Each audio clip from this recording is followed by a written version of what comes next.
Hola Tomasinos, hoy nos encontramos con el doctor José Joel Carrillo, quien es doctor en hidrogeología de la Universidad de Londres y fue invitado hoy a la Facultad de Ingeniería Ambiental para dar un curso de 24 horas en materia del agua subterránea. Doctor, con todo el contexto de lo que está sucediendo actualmente en Colombia, esto que nos proponen los medios y los gobernantes acerca de ahorrar agua porque pues dicen que estamos en sequía, ¿usted qué responde a eso? ¿Cómo ve la situación? Sí, buenas tardes. Antes que nada, gracias por invitarme evidentemente, a la Universidad Tomasina, por tener el privilegio de poder platicar con ustedes, con los alumnos, con los profesores.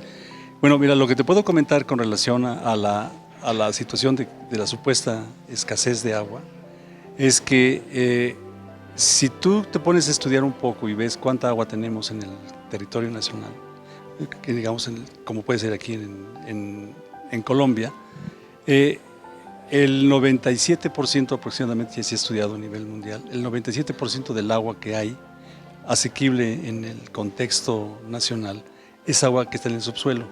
O sea, solo el 3% del agua que se está muchas veces usando es el agua superficial, que entonces nos da una relación muy intensa entre el agua subterránea y el agua superficial.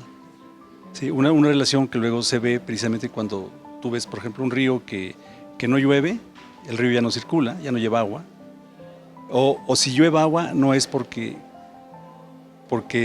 ya, digamos, porque siga lloviendo en otro lado, sino lo que pasa es que es agua que le está llegando del agua subterránea, es agua que está siendo descargada del sistema subterráneo hacia los ríos. Entonces, lo que ha pasado, digamos, de seguro aquí, igual que en México, es de que cuando se maneja el que hay escasez, implica no que no haya agua, sino lo que te están tratando de decir es que el sistema de abasto de la ciudad, pues no dar las respuestas correctas para poder llenar las necesidades de agua de la gente. O sea que o los tubos o las bombas, la infraestructura no es suficiente, o en su calidad o en la forma como esta ha sido manejada para que le dé el agua a la gente. Porque a final de cuentas hay agua. El problema es que si no la sabemos manejar, no vamos a tener los resultados que deseamos. Mira, como referente así general, en el mundo se está usando el 0.007. Se está usando, o sea, no es ni siquiera el 1% del agua que tenemos, ¿sí? Entonces, esto implica que la problemática que se está viviendo no es una problemática por falta de agua, sino es una problemática por falta de gestión, por hacer, digamos, el uso del agua de acuerdo con la cantidad que se tiene y con la calidad que se tiene.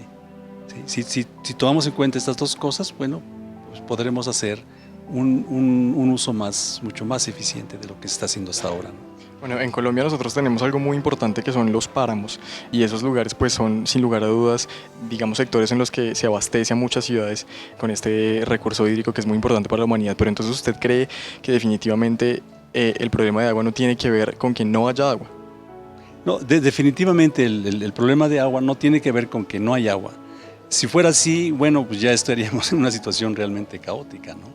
Pero te digo, son estudios que se han hecho digamos, por ciudades, por investigadores, por países. Por ejemplo, aquí te puedo citar Canadá, que hace poco está promoviendo una serie de cambios a la forma en cómo están manejando el agua, y en uno digamos, de tantos, pues digamos, de tantos documentos que se han producido, menciona precisamente un número muy parecido a el 007. El 007 es producido por unos investigadores en Rusia, y acá, después de más o menos unos 10 años, 15 tal vez, digamos, el número no ha cambiado drásticamente, digamos, de las estimaciones. Pero sin embargo, cuando comienzas digamos, a tratar de buscar información sobre el funcionamiento de los páramos, no existe. O no está, como ustedes claramente dicen, asequible en ninguna publicación, al menos no la hemos encontrado. Hay muchos referentes interesantes, ilustrativos, hasta en internet, ¿no? Pero cuando hablamos de cuál es el funcionamiento, digamos, químico, el funcionamiento isotópico, el funcionamiento geológico, los datos que nos están avalando ese funcionamiento, pues es información que sería deseable, si existe, pues tenerla a la mano, y si no, pues generarla para que ustedes puedan manejar los páramos en una forma lo más adecuada posible, ¿no? Doctor Carrillo, para usted, ¿cuáles son los avances más importantes en términos de los estudios de agua subterránea en el mundo? Bueno, los avances más importantes desde mi perspectiva y de un grupo importante, digamos, de la comunidad hidrogeológica, o sea, la gente que maneja el agua subterránea, digamos, tratando de definirlo desde un punto de vista científico, su funcionamiento, está la parte de los sistemas de flujo. ¿Por qué es por qué es un referente, digamos, al presente? Bueno, pues, pues yo lo podría que es muy sencillo, porque hasta ahora, la mayor parte de los trabajos que se han realizado se han hecho con relación al agua subterránea con base en lo que se denomina el balance hídrico. Sin embargo, el balance hídrico adolece de una serie lamentable, yo diría lamentable, digamos, de inoportunos contrastes e inoportunos valores. ¿Por qué digo esto? Pues porque no es fácil para países como los nuestros, el contar con información diaria y fiable y por lapsos importantes como 20, 30, 40 años, en donde el famoso balance pues puede ser aplicado en una forma bastante favorable, bastante aceptable, pero mientras no tengas esa información, entonces tienes que recurrir a otro tipo de modelo, ¿sí? Entonces, ¿cuál es el modelo? Pues es un modelo en donde tú puedes comprobar lo que está sucediendo con el agua, con lo que te dice la química de esa agua. O sea, por la química del agua te va a decir por dónde pasó, cuánto tiempo ha estado abajo, igual que la isotopía te dice cuál es la edad del agua, te dice a qué altura se precipitó, te dice por qué tipo de roca pasó, te informa sobre cuáles son los volúmenes que puedes tener con más, digamos, de una forma más fehaciente, y te puede dar una serie de ideas y de cómo poderla manejar en una forma más correcta.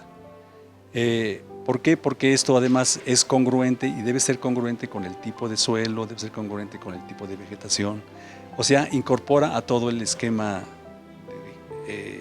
digamos, ambiental, que te permite en muchas formas tener una claridad de lo que estás haciendo.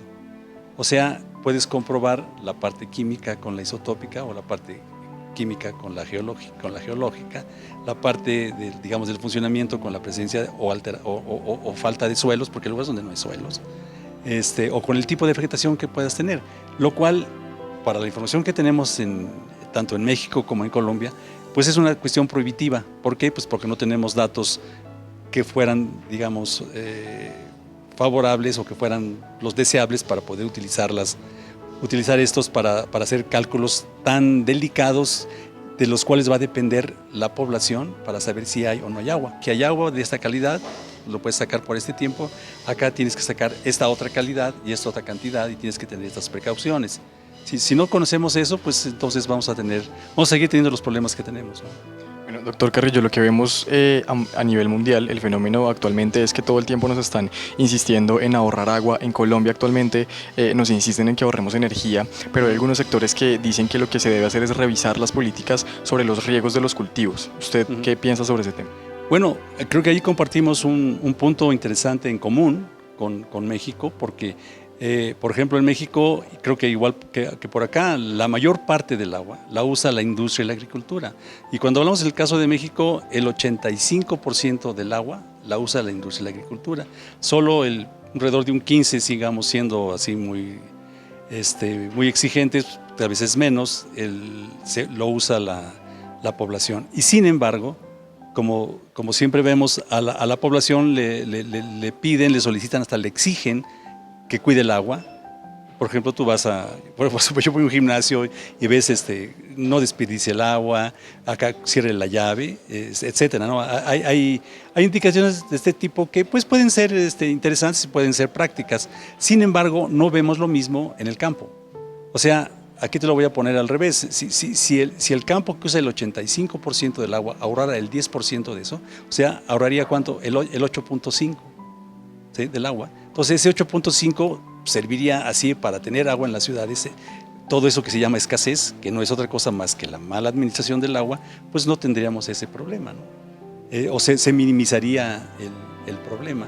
Lo que sucede, bueno, pues es que, por ejemplo, en el caso de México, se trata de una situación bien interesante porque hablas que el 15% del agua lo está usando, digamos, una población muy grande, ¿no? ¿Sí? O sea, muy poca agua la usa toda la población. O si lo ves al revés, solo el 1% de la población usa el 85% del agua. Sí, porque ¿cuántos grandes regantes tenemos? ¿Cuántos grandes industriales tenemos? Pues, digamos, si lo ves en el número de personas, no creo que sea 1 millón. Sí, y en México tenemos, bueno, 1,5 millones, estamos hablando del 1% de la población del país, ¿no? Entonces, el 1% de la población del país está usando el 85% del agua y no la paga. Y no la paga por una situación interesante. La parte agrícola no paga por el agua que usa, paga por la energía, que es otra cosa, para usar el agua, para jalarla, para subirla, para lo que sea. Pero, por ejemplo, la industria, yo supongo que tampoco lo está pagando, porque yo no veo cómo puede pagar una persona 50 pesos mexicanos, que serían, digamos, pesos más o menos, unos $3, $4 por el metro cúbico, y lo está vendiendo en 150, $300 el metro cúbico. Entonces yo creo que ya no está pagando, ¿no? Digo, porque si ves lo que estás pagando por esto y lo que estás recibiendo en consecuencia, bueno, pues entonces pues casi es un regalo, ¿sí? Pues es igual que tienes una planta que digamos que arma autos o una fábrica de esto, de aquello.